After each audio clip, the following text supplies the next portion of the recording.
بسم اللہ الرحمن الرحیم۔ السلام علیکم۔ پیارے دوستوں، آج دنیا بھر کے مسلمانوں کی نگاہیں صرف ایک شخص پر جمی ہوئی ہے، حضرت امام مہدی رضی اللہ تعالی عنہ پر۔ ہر کوئی اس انتظار میں ہے کہ وہ کب آئیں گے، کب امت کی رہنمائی کریں گے، یعنی مسلمانوں کو گمراہی سے نکال کر سیدھی راہ، انصاف اور دین کی طرف لے جائیں گے، اور کب امت کو دوبارہ عزت اور طاقت نصیب ہوگی۔ لوگ یہی سوچتے ہیں کہ اگر امام مہدی آ جائیں تو مسلمان پوری دنیا پر حکومت کر سکتے ہیں۔ لیکن سوال یہ ہے کہ آخر امام مہدی آئیں گے کب؟ کیا ان کا ظہور یعنی ان کا آنا صرف مسلمانوں کی کتابوں میں ہی بتایا گیا ہے، یا پھر دنیا کے الگ الگ مذہب کی کتابوں میں بھی امام مہدی کے آنے کی خبر پہلے سے دی گئی ہے؟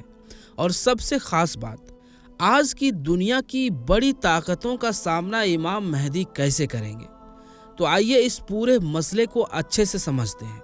مہدی ایک ایسا لفظ ہے جس کا مطلب ہوتا ہے راہ دکھانے والا، یعنی ایسا شخص جو انسانوں کو گمراہی، ظلم اور ناانصافی سے نکال کر کامیابی اور حق کی طرف لے جائے۔ ہادی یا رہنما کا خیال کوئی نیا نہیں ہے، یہ تو بہت پہلے سے چلا آ رہا ہے، اس وقت سے بھی جب نبی صلی اللہ علیہ وآلہ وسلم اس دنیا میں تشریف نہیں لائے تھے۔ ہر زمانے میں لوگ اللہ سے دعا کرتے رہے ہیں کہ کوئی ایسا شخص آئے جو انہیں گمراہی اور اندھیرے سے نکال کر روشنی اور سیدھی راہ کی طرف لے جائے۔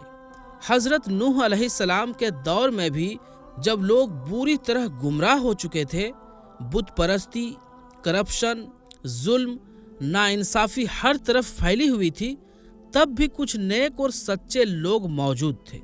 وہ لوگ اللہ سے دعا کرتے تھے، اے اللہ، کوئی ایسا رہنما بھیج جو ہمیں اس اندھیرے سے نکال کر صحیح راستہ دکھائے۔ اللہ تعالیٰ نے ان کی دعا قبول کی اور حضرت نوح علیہ السلام کو بھیجا۔ حضرت نوح علیہ السلام نے لوگوں کو قریب 950 سال تک اللہ کی طرف بلایا، لیکن زیادہ تر لوگ ہٹ دھرمی پر اڑے رہے۔ بہت کم لوگ تھے جنہوں نے ان کی بات مانی۔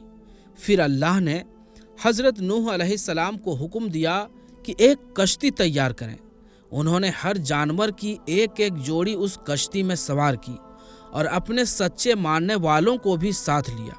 اس کے بعد ایک بڑا طوفان آیا جس نے سارے ظالموں کو بہا دیا، اور حضرت نوح علیہ السلام نے اپنے ماننے والوں کے ساتھ ایک نئی زندگی کی شروعات کی۔ حضرت نوح علیہ السلام کے دور کے بعد جب انسانیت نے پھر توحید سے منہ موڑ لیا اور بت پرستی دوبارہ پھیلنے لگی، تو اللہ نے ایک اور عظیم نبی کو بھیجنے کا فیصلہ کیا۔ اس زمانے کی آسمانی کتابوں اور بزرگوں کی باتوں میں یہ ذکر موجود تھا کہ ایک ایسا شخص آنے والا ہے جو اللہ کا دوست ہوگا اور لوگوں کو گمراہی سے نکالے گا۔ وہ شخص تھے حضرت ابراہیم علیہ السلام۔ حضرت ابراہیم علیہ السلام نے اپنے دور کی پوری بت پرستی کو ٹھکرا دیا اور صرف ایک اللہ کی عبادت کو اپنایا۔ انہوں نے توحید کا پیغام دیا اور لوگوں کو ہدایت کی طرف بلایا۔ وہ خود بھی بہت بڑی آزمائشوں سے گزرے، لیکن اللہ تعالیٰ نے انہیں خلیل اللہ یعنی اللہ کا دوست کا درجہ دیا۔ حضرت ابراہیم علیہ السلام کے بہت سمے بعد بنی اسرائیل کی نسل مصر یعنی ایجپٹ میں بڑی تعداد میں بڑھنے لگی، لیکن اس دور میں مصر پر فرعون کا راج تھا۔ فرعون نے بنی اسرائیل کی بڑھتی طاقت کو ایک خطرے کے طور پر دیکھا اور انہیں اپنا غلام بنا لیا۔ فرعون نے ان پر بہت ظلم کیا۔ مردوں کو قتل کرانا، عورتوں کو زندہ چھوڑنا، مزدوری کرانا، یہ سب سالوں تک چلتا رہا۔ بنی اسرائیل کے لوگ اللہ سے دعائیں کرتے رہے کہ کوئی نبی آئے جو انہیں اس ظلم سے نجات دلائے۔ تو اللہ نے حضرت موسیٰ علیہ السلام کو نبی بنا کر بھیجا۔ حضرت موسیٰ علیہ السلام نے فرعون کو بار بار اللہ کا پیغام پہنچایا، لیکن وہ گھمنڈ میں اڑا رہا۔ آخرکار اللہ نے موسیٰ علیہ السلام کو مدد دی اور بنی اسرائیل کو فرعون کے چنگل سے آزادی مل گئی۔ حضرت موسیٰ علیہ السلام کے کئی صدیوں بعد حضرت عیسیٰ علیہ السلام کا دور آیا۔ اس سمے بنی اسرائیل فلسطین میں رومن حکومت کے نیچے تھے۔ ان کے مذہبی پیشوا یعنی یہودی عالم اور پجاری بہت کرپٹ ہو چکے تھے۔ کئی سالوں سے کوئی نبی نہیں آیا تھا اور لوگ ایک مسیحا کا انتظار کر رہے تھے۔ ان کی کتابوں میں بھی مسیحا کے آنے کی خبریں لکھی تھی اور آج بھی بائبل میں اس کا ذکر ملتا ہے۔ پھر وہی مسیحا حضرت عیسیٰ علیہ السلام کی صورت میں آئے، لیکن بنی اسرائیل کے لوگوں نے ان کی بات ماننے کے بجائے ان کے خلاف سازشیں شروع کر دی۔ اللہ نے انہیں ان سازشوں سے بچاتے ہوئے آسمان کی طرف اٹھا لیا۔ حضرت عیسیٰ علیہ السلام کے بعد جب عرب میں برائی عام ہو گئی تو یہودیوں کی کتابوں میں ایک اور بڑے نبی کے آنے کی خبریں موجود تھیں۔ اس دور میں یہودی بھی اسی نبی کے انتظار میں تھے، جس طرح آج مسلمان امام مہدی کا انتظار کرتے ہیں۔ فرق بس اتنا تھا کہ یہودی ایک آخری نبی کی امید کر رہے تھے اور وہ نبی صلی اللہ علیہ وآلہ وسلم تھے۔ یہ بات آج بھی بائبل اور تورات کی پرانی کتابوں میں موجود ہے۔ اس کے بعد جب نبی صلی اللہ علیہ وآلہ وسلم نے نبوت کا اعلان کیا تو یہودیوں کے ذہن میں مسیحا کا تصور یعنی خیال پہلے سے موجود تھا۔ وہ سوچتے تھے کہ یہ وہی آخری نبی ہوں گے جن کا ذکر ان کی کتابوں میں تھا۔ مگر جب نبی صلی اللہ علیہ وآلہ وسلم عرب سے اٹھے تو بہتوں نے انکار کر دیا۔ اسی مسیحا کے انتظار کی سوچ پر بعد کے دور میں علماء اور اسکالرز کی رائے بھی الگ الگ رہی۔ جیسے علامہ اقبال رحمۃ اللہ علیہ جو اسلام کے ایک بڑے شاعر اور فقیہ تھے، انہوں نے اس سوچ پر تنقید کی کہ مسلمان ہر برے دور میں کسی مسیحا یا مہدی کا انتظار کرتے رہے۔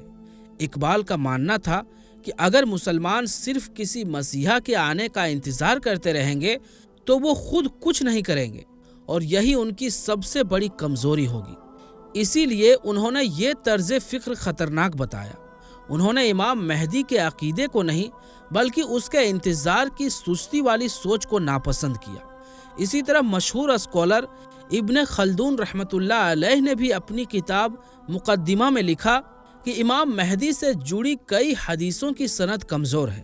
حالانکہ انہوں نے بھی اسے پوری طرح رد نہیں کیا، لیکن اگر غور کیا جائے تو امام مہدی کے بارے میں حدیثیں سنیوں اور شیعوں دونوں کے پاس موجود ہیں، اور یہ حدیثیں ترمذی، ابو داؤد، ابن ماجہ، مسند احمد، الحاکم جیسی بڑی کتابوں میں درج ہے۔ ہاں، صحیح بخاری اور صحیح مسلم میں امام مہدی کا نام سیدھے طور پر نہیں آیا، لیکن باقی کتابوں میں جتنی حدیثیں ہیں ان کی تعداد اور روایت کرنے والوں کی سچائی سے یہ ثابت ہوتا ہے کہ امام مہدی کا آنا ایک سچا اور مانیہ عقیدہ ہے۔ یہی نہیں، امام مہدی جیسا تصور صرف اسلامی کتابوں میں ہی نہیں بلکہ دنیا کے اور مذہبوں میں بھی موجود ہے۔ جیسے میسوپوٹامیہ کی مانیتاؤں میں ایک چارواہے جیسے شخص کا ذکر آتا ہے جو لوگوں کی رہنمائی کرے گا۔ مصر یعنی ایجپٹ کی پرانی سوچ میں اوسیرس نام کا کردار ہے جو زمین کو دوبارہ زندہ کرے گا۔ جورو ایسٹرین یعنی پارسی مذہب میں زرتشت آخری زمانے میں آ کر ایک بڑی جنگ کرے گا۔ ہندو دھرم میں کلکی اوتار کا ذکر ہے جو سفید گھوڑے پر تلوار لیے ظلم کے خلاف آئے گا۔ بودھ دھرم میں میتریہ نام کے انسان کا ذکر ہے جو دھرم کے پتن کے بعد لوگوں کو سچائی کی راہ دکھائے گا۔ یہودی بھی مانتے ہیں کہ آخر میں ایک مسیحا آئے گا جو ان کی رہنمائی کرے گا۔ عیسائی یعنی کرسچن حضرت عیسیٰ علیہ السلام کے دوبارہ آنے پر ایمان رکھتے ہیں اور مسلمان بھی اس پر یقین رکھتے ہیں۔ یعنی یہ بات صاف ہے کہ مسیحا کا تصور یعنی خیال ہر بڑے مذہب میں پایا جاتا ہے، اور اسلام میں امام مہدی کا ذکر کسی یہودی یا عیسائی سوچ کی نقل نہیں بلکہ صحیح اور مضبوط حدیثوں کے ساتھ ایک ثابت شدہ حقیقت ہے۔ رسول اللہ صلی اللہ علیہ وآلہ وسلم نے ایک حدیث میں اشارہ دیا کہ ایک وقت ایسا آئے گا جب دنیا کی تمام قومیں مسلمانوں کے خلاف ایک دوسرے کو بلائیں گی۔ آپ صلی اللہ علیہ وآلہ وسلم نے فرمایا، قریب ہے کہ تمام امتیں تم پر اس طرح ٹوٹ پڑیں جیسے کھانے والوں کا جھنڈ تھالی پر ٹوٹ پڑتا ہے۔ ابو داؤد میں ہے۔ اور جب دنیا ظلم سے بھر جائے گی اس وقت اللہ ایک ایسے شخص کو بھیجے گا جو زمین کو انصاف سے بھر دے گا، اور وہ شخص ہوں گے امام مہدی۔ آپ صلی اللہ علیہ وآلہ وسلم نے فرمایا، اگر دنیا کا ایک دن بھی باقی رہ جائے تب بھی اللہ اس دن کو اتنا لمبا کر دے گا کہ اس شخص میرے اہل بیت سے آئے گا، اس کا نام میرے نام جیسا ہوگا، اور وہ زمین کو انصاف سے بھر دے گا جس طرح وہ ظلم سے بھری ہوگی۔ ابو داؤد اور ترمذی میں ہے۔ ایک اور حدیث میں آتا ہے، مہدی کی بیعت کعبہ کے پاس ہوگی اور اللہ اسلام کو ان کے ذریعے دوبارہ زندہ کرے گا۔ مسند احمد، حاکم اور طبرانی میں ہے۔ روایتوں میں بتایا گیا ہے کہ امام مہدی کے ساتھ 313 خاص لوگ ہوں گے، بالکل ویسے ہی جیسے بدر میں صحابہ کی تعداد تھی۔ یہ لوگ مختلف علاقوں سے آ کر بیعت کریں گے اور بہت ہی سمجھدار، اللہ کے نزدیک مقبول اور طاقتور ہوں گے۔ ان میں سے ہر ایک کے پاس 40 آدمیوں جتنا علم اور سمجھ ہوگا۔ ابن کثیر النہایہ فی الفتن والملاحم۔ آپ صلی اللہ علیہ وآلہ وسلم نے ایک مشہور حدیث میں فرمایا، خراسان سے کالے جھنڈوں والی فوجیں نکلیں گی اور وہ مہدی کی مدد کریں گی۔ ابن ماجہ اور الحاکم میں ہے۔ ایک اور حدیث میں ہے، جب کالے جھنڈے خراسان سے نکلے تو ان کے پاس جانا، کیونکہ ان میں اللہ کا خلیفہ مہدی ہوگا۔ مسند احمد، الحاکم۔ اس حدیث کو صحیح کہا گیا ہے۔ خراسان کا علاقہ آج کے دور میں افغانستان، ایران، اتر پاکستان اور مدھیہ ایشیا کے کچھ حصوں میں پھیلا ہوا تھا۔ آج خراسان نام کا صوبہ صرف ایران میں موجود ہے، جسے وہاں خراسانی رضوی کہا جاتا ہے۔ اس سے یہ صاف ہوتا ہے کہ جب حدیثوں میں خراسان سے کالے جھنڈے کی فوجوں کا ذکر کیا گیا تو مراد وہ تاریخی خراسان ہے، نہ کہ آج کا کوئی ایک ملک یا حکومت۔ حدیثوں میں کالے جھنڈے صرف ایک علامت یعنی سمبل کے طور پر بتائے گئے ہیں، کسی بھی خاص گروپ، پارٹی یا تنظیم کا نام نہیں لیا گیا۔ اس لیے ان جھنڈوں کو آج کے کسی سنگٹھن سے جوڑنا صحیح نہیں ہوگا۔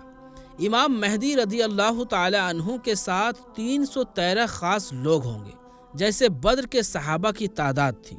یہ لوگ اللہ کے مقبول بندے ہوں گے، پرہیزگار، بہادر اور علم والے۔ روایتوں میں ہے کہ ہر ایک کے پاس 40 آدمیوں جتنا علم اور حکمت ہوگی۔ جب امام مہدی کا ظہور ہوگا تو ایک فوج کو کعبہ کی طرف بھیجا جائے گا تاکہ انہیں گرفتار کیا جا سکے، مگر جب یہ فوج بیدا نام کی جگہ پر پہنچے گی جو مکہ اور مدینہ کے بیچ میں ہے تو اللہ کا حکم ہوگا اور وہ پوری فوج زمین میں دھنس جائے گی۔ یہ واقعہ صحیح مسلم سمیت کئی حدیث کی کتابوں میں درج ہے اور اسے صحیح قرار دیا گیا ہے۔ یہ معجزہ اتنا بڑا ہوگا کہ جو لوگ پہلے امام مہدی کو نہیں مانتے تھے وہ بھی یہ دیکھ کر ان کی بیعت کریں گے۔ آپ صلی اللہ علیہ وآلہ وسلم نے ایک اور حدیث میں اشارہ کیا، تمہارے اور روم یعنی عیسائی طاقتوں کے بیچ ایک صلح ہوگی، پھر تم اور وہ مل کر ایک تیسرے دشمن سے لڑائی کریں گے اور تم فتح پاؤ گے۔ سنن ابو داؤد، حدیث نمبر 4292۔ اس جیت کے بعد جب مسلمان اور عیسائی اطمینان سے بیٹھیں گے تو ایک عیسائی سپاہی ایک صلیب یعنی کراس کو اونچا کرے گا اور کہے گا، یہ فتح عیسائیت کی وجہ سے ہوئی۔ اس پر ایک مسلمان اسے گرا دے گا اور کہے گا، یہ جیت صرف اللہ کی مدد سے ہوئی۔ بس اسی بات پر جھگڑا شروع ہو جائے گا اور وہ صلح ٹوٹ جائے گی۔ اس کے بعد ویسٹ یعنی پشچم کی طرف سے ایک بہت بڑی فوج مسلمانوں پر حملہ کرے گی۔ رسول اللہ صلی اللہ علیہ وآلہ وسلم نے فرمایا کہ اس جنگ میں مسلمانوں کی فوج 3 حصوں میں بٹے گی۔ ایک حصہ میدان چھوڑ کر بھاگ جائے گا جسے اللہ کبھی معاف نہیں کرے گا، دوسرا حصہ شہید ہو جائے گا اور تیسرا حصہ فتح ہو جائے گا، اور پھر انہیں دوبارہ کوئی آزمائش نہیں دی جائے گی۔ صحیح مسلم میں ہے۔ یہ جنگ ملحمہ کبریٰ کہلائے گی، یعنی آخری دور کی سب سے بڑی جنگ، اور یہ جنگ شامی یعنی سیریا کے علاقوں کے قریب ہوگی۔ اس فتح کے بعد مسلمان قسطنطنیہ یعنی آج کا استنبول کو فتح کریں گے۔ آپ صلی اللہ علیہ وآلہ وسلم نے فرمایا، تم ضرور قسطنطنیہ کو فتح کرو گے، اور اسے فتح کرنے والا لیڈر بہترین ہوگا اور اس کی فوج بھی بہت ہی نیک ہوگی۔ صحیح مسلم میں ہے۔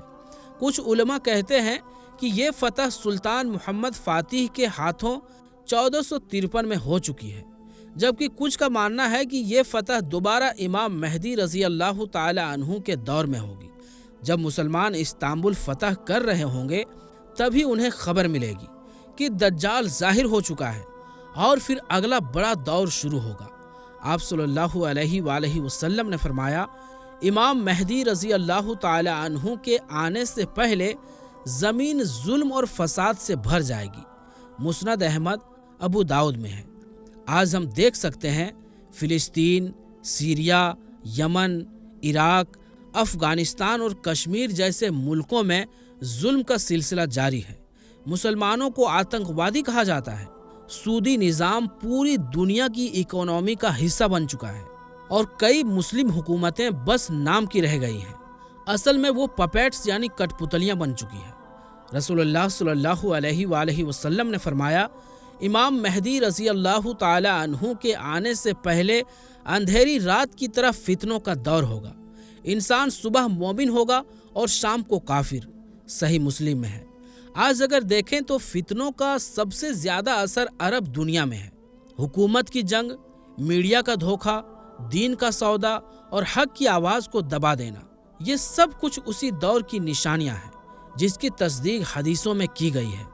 کچھ نشانیاں جو امام مہدی رضی اللہ تعالی عنہ کے ظہور سے پہلے ہوں گی، جس میں سے پہلا ہے، ایک شخص یمن سے نکلے گا جو لوگوں کو حق کی طرف بلائے گا اور امام مہدی رضی اللہ تعالی عنہ کی تائید کرے گا۔